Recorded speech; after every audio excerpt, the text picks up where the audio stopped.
روز کی بڑھتی ہوئی رنجشیں بلاخر طلاق پہ آ کے رکی۔ مائیکل کی ماں اسی دن سے اسے روتا بلکتا چھوڑ کے اپنے والدین کے پاس لوٹ گئی اور وہ اپنے بابا کے ساتھ ان کی آبائی گاؤں آ گیا۔ شروع کے کچھ سال تو اچھے گزر گئے، مگر 11 سال کی عمر میں بابا کے چلے جانے سے گویا زندگی نے نیا رخ دکھانا شروع کر دیا۔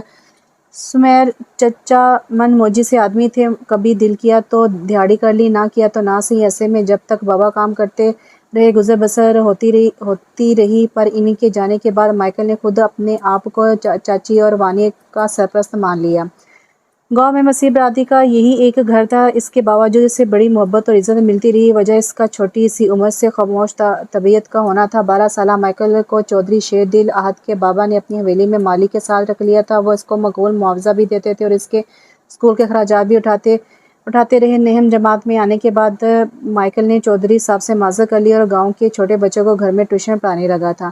خواہشات اگر محدود کر لی جائیں تو گھر کا پہیہ چلنا آسان ہو جاتا ہے۔ مائیکل نے بھی اپنے لیے اتنی سی راہ ہموار کر لی تھی کہ وہ اپنا وانیا اور چچی کا گزارا کر لیتا تھا۔ اسکول سے آ کے 1 گھنٹہ آرام کرنے کے بعد ٹیوشن والے بچے آنا شروع ہو جاتے تھے، جن میں وانیا بھی شامل ہوتی تھی۔ چچا نے اسے اسکول بھیجنے کی اجازت نہیں دی تھی، تو بچپن سے مائیکل جو خود پڑھ کے آتا گھر آ کے اسے بھی پڑھانے لگا۔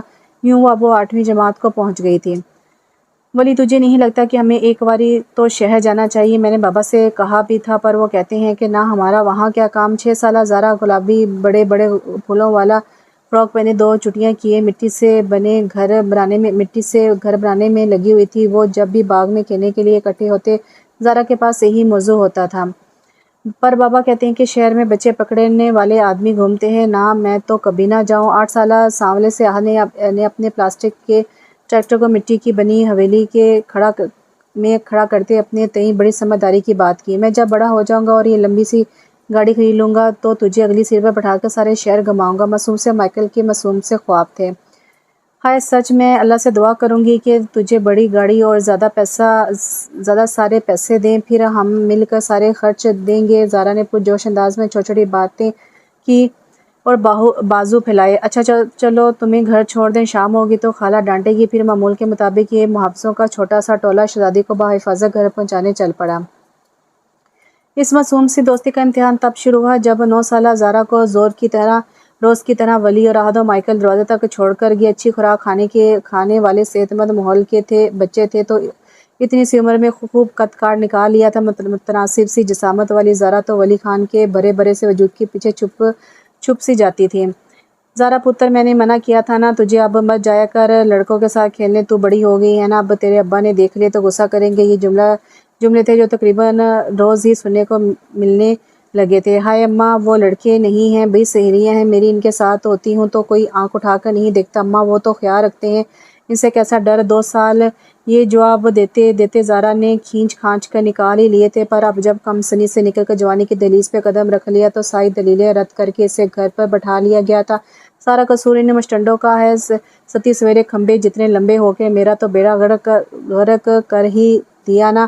اکثر اپنی چھت پہ باہر کھیلتے بچوں کو دیکھ کر زارا کے دکھ نئے سرے سے ہرے ہونے لگتے، پر وہ اپنے دوستوں کی لاڈلی تھی، اس کے بغیر باغ میں جانے کا مزہ ہی نہ آتا تھا۔ سو ان تینوں نے بہت جلدی اس کا بھی حل نکال ہی لیا تھا۔ ایک روشن خوبصورت صبح کا آغاز ہو چکا تھا۔ سرسبز لہلاتا باغ تا حد نگاہ امرود کے پودوں سے بھرا پڑا تھا۔ وہیں ایک طرف نرم گھاس پر چادر بچھائے ولی خان اور مائیکل بیٹھے پوری سپیڈ سے زارا کے لائے گئے حلوے سے انصاف کر رہے تھے، جبکہ وہ خود دونوں ہاتھ کمر پر ٹکائے ایڑیاں اچک کے احد کا راہ تک رہی تھی، جو 11ویں کا آخری پرچہ دیکھ کر آج واپس آنے والا تھا۔ بس کر دو، کھڑی اکڑ جاؤ گی، شودے پن کی اخیر ہے۔ قسم سے ولی نے لمحے بھر کا توقف کر کے ایک بڑا سا نوالا لیا، دیسی گھی میں پکا گاجر کا حلوہ گرم وہ بھی پستے بادام سے بھرپور۔ زارا کی طرف سے ایسی فیاضیاں بچپن سے چلتی آ رہی تھی، حالانکہ وہ لوگ خود بھی اچھے کھاتے پیتے گھروں سے تھے، پر اس کی لائی ہوئی چیزیں آپس میں لڑ کے کھانے کا اپنا ہی مزہ تھا۔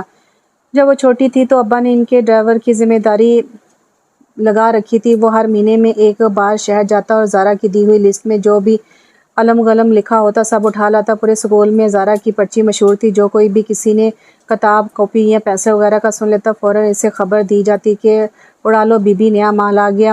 بے وقوفی کی حد تک سخاوت کے مظاہرے کرنے والی زارا دل کی اتنی حساس تھی کہ ہر چھوٹی بات بھی محسوس کیا کرتی تھی۔ جب بھی وہ اپنے تینوں دوستوں کے ساتھ مل کر شہر سے آیا سامان کھولتی تو حیرت انگیز طور پر ہر شے اس کی ضرورت سے وافر ہوتی۔ ارے یہ ایک ہی جیسی دو کتابیں میں کیا کروں گی؟ ہائے مائیکل، یہ ذرا تو رکھ لے، میرا بستہ تو پہلے ہی اتنا بھاری ہے۔ معصومیت سے حیران کن لہجے میں کہتی وہ ساتھ چیزیں خود اس کے بستے میں رکھتی جاتی۔ کھیل میں کیا ہو جاتا، کسی کو احساس تک نہ ہوتا تھا۔ پھر ایک بار اماں نے اسے پکڑ لی جب اس کے سامان میں خوبصورت سی لڑکوں والی پینٹ شرٹ دیکھی۔ اے کی یہ پتر، اماں وہ مائیکل کی عید آ رہی ہے نا، تو سوچا اسے تحفہ دے دوں۔ اس کے پاس اماں ابا نہیں ہے نا، تو اسے عید کے کپڑے کون دلائے گا؟ اپنی چھوٹی سی بیٹی کے منہ سے یہ سن کر کتنی دیر وہ ورتا حیرت میں گم رہی، پھر سمجھ ہی نہ آیا وہ کیا کہے۔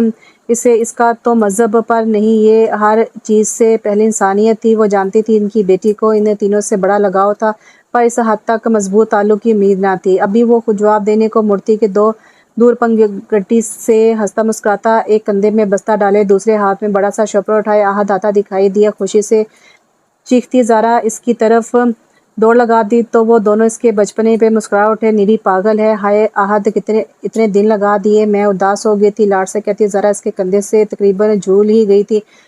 او پرا مر ندیدی کہیں کی، پتہ ہے مجھے کن چکروں میں اداسیوں کے دورے پڑ رہے تھے۔ اپنا بستہ اور شوپر ولی کی گود میں پھینکتے بقول زارا کے کہ وہ صدا کا بد لحاظ اور منہ پھٹ انسان یوں زمین پر لاملیٹ ہوا جیسے شہر سے یہاں تک کا سفر اپنے بابا کی بھیجی گاڑی میں نہیں بلکہ پیدل طے کر کے آیا ہو۔ دفعہ دور، اس راس نہیں آتی ویسے تجھے، میں ہی پاگل ہوں جو 15 دن سے راہ تک رہی تھی اور آج خاص کر گاجر کا حلوہ بھی بنا کے لائی تھی تیرے لیے خالہ خورشید سے پکوا کے۔ اس کی جذباتی تقریر میں مائیکل نے ٹکرا لگایا تو اسے قہر بار نظروں سے گھورتی وہ پھر سے ڈھیٹوں کی طرح احد کے قریب ہو کر بیٹھ گئی۔ چل اب دے دو احد، بس اتنی ہی رشوت لگائی تھی خالہ کو یہاں آنے کے لیے، اور کچھ دیر یہیں رہی نا تو اس نے امرود کھا کھا کے ہیضہ کر لینا ہے۔ ہائے بیچاری زارا، ولی اس کے رسالے نکال کر دے اسے، یہ لال والے شوپر میں پیک ہیں۔ اور ہاں سیانی بی بی، میرا 2 دن کا جیب خرچ لگا ہے تیری فرمائش پوری کرتے، 20 روپے اور مہنگا ہو گیا تیرا رسالہ۔ یہ سب چلتا رہا نا تو میں نے کنگال ہو جانا ہے۔ بوجھل اس کی غصے سے بھری آواز سن کر بھی وہ مسکرا دی، جانتی تھی ہر بار یہی سب کچھ کہنے والا احد اگلی بار بھی جائے گا تو اس کے لیے یہ سب لائے گا۔ اچھا تمہارے حصے کا رکھا ہے، حلوہ کھا لینا، اور اب میں ہفتے کو آؤں گی۔ مائیکل کو ساری کاپیوں کا کام چیک کرانے میں چلتی ہوں، اماں لوٹنے والی ہوں گی، یہ ساتھ والے گاؤں تک تو گئی ہیں۔ جلدی اپنی بڑی سی زرد رنگ کی چادر اوڑھتے وہ خالہ خورشید کے ساتھ حویلی کو چل پڑی۔ لو اتنی ضروری بات کرنی تھی، طوفان ایکسپریس کی طرح آتی ہے اور چلی بھی جاتی ہے۔ وہ بہرام بھائی بتا رہے تھے ان کے کالج کے کچھ دوست ان کے ساتھ آ رہے ہیں چھٹیوں میں اپنا گاؤں گھومنے۔ ولی کی بات پر ان دونوں کی آنکھوں میں اشتیاق ابھرا۔ خدا کا واسطہ یہ زارا کو نہ ہی بتاؤ تو بہتر ہے، پتہ ہے نا وہ کیسی دیوانی ہے شہر کے لوگوں کی، ایویں شوق میں کسی کو کچھ کہہ دیا، کچھ الٹا کر دیا تو یہ اچھی بات نہیں ہوگی۔ وہ معصوم ہے، یہ بس ہم جانتے ہیں، میں نہیں چاہتا وہ باہر کی دنیا سے ٹکرائے۔ یہ مائیکل تھا جو ہمیشہ ایسے ہی اس کے معاملے میں جذباتی ہو جایا کرتا تھا۔ بعض اوقات آنے والے وقت کے اندیشے انسان کو خبردار کر رہے ہوتے ہیں، پر ہم کبوتروں کی طرح آنکھیں بند کر کے سمجھتے ہیں سب بدل گیا۔ پچھلے 3 گھنٹے سے برآمدے میں بیٹھے ان تینوں نفوس کے درمیان چھڑی بحث کچھ دیر خاموشی میں بدلی تھی۔ وہ ایک دوسرے کو اپنا نکتہ سمجھانے میں ناکام رہے تو لب بھینچ کر سر جھکا گئے۔ موہت بھائی اپنے حساب سے تو اس کا بھلا ہی چاہ رہے تھے، پر یہ سب صرف سوچنے اور کہہ دینے میں ہی آسان تھا۔ احد نے خواب میں بھی نہیں سوچا تھا کہ وہ کبھی اپنے ملک، اپنے گاؤں، اپنے گھر کو چھوڑ کر جائے گا، مگر اب موہت بھائی کے ساتھ اماں بھی اس سے قائل کرنے میں لگی تھی۔ ابا اسے اعلیٰ تعلیم کے لیے چائنا بھیجنا چاہ رہے تھے جہاں ان کے دوست کا بیٹا پہلے سے رہائش پذیر تھا۔ موہت بھی FA کے بعد پڑھائی چھوڑ کے ذمہ دار سنبھالنے لگا تھا، تو اب وہ اپنے والدین کی امیدوں کا واحد مرکز تھا، اور یہ بات وہ اچھے سے جانتا تھا کہ اس لیے اپنے ارمانوں کا گلا گھونٹ جانے کے لیے تیار تھا۔ اس وقت تو چاروں باغ میں اسی جگہ موجود تھے جہاں ہمیشہ ملا کرتے تھے، مگر آج چہرے پر رونق کی بجائے اداسی چھائی ہوئی تھی۔ زارا تو باقاعدہ آنکھیں رگڑ رگڑ کر بار بار امڑ آنے والے آنسو صاف کرتی، اور احد اپنے کل چلے جانے کی خبر سنا کے اب سر جھکائے بیٹھا تھا۔ یہ زندہ دلوں کی سنگت ٹوٹنے والی تھی، دوستی کا وہ مضبوط قصار جو انہیں چاروں نے بڑی مضبوطی سے باندھا تھا گویا کھل جانے کو تھا۔ کتنی دیر تک غم و غصہ ضبط کرنے کے بعد بالآخر مائیکل نے گہرا سانس بھر کے چہرے پر مسکراہٹ لانے کی کوشش کی اور آگے بڑھ کر اسے گلے لگا لیا۔